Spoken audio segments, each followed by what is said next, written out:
Guys, এই সাউন্ডটা ব্যাকগ্রাউন্ডে লাগায়া ভিডিওর মাধ্যমে যা খুশি বললে সেটা নাকি দুঃখে পরিণত হয়। তো চলো আজকে আমিও ট্রাই করব।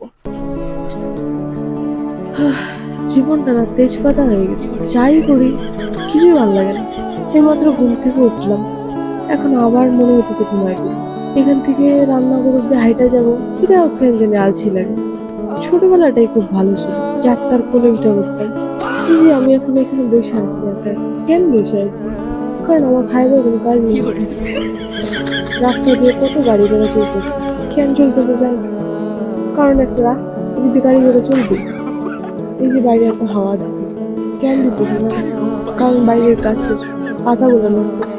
তাই জীবনটা আসলেই তেজপাতা না, তেজপাতার থেকে কেমন যেন একটা চুপড়া পাতা হয়ে গেছে এখন।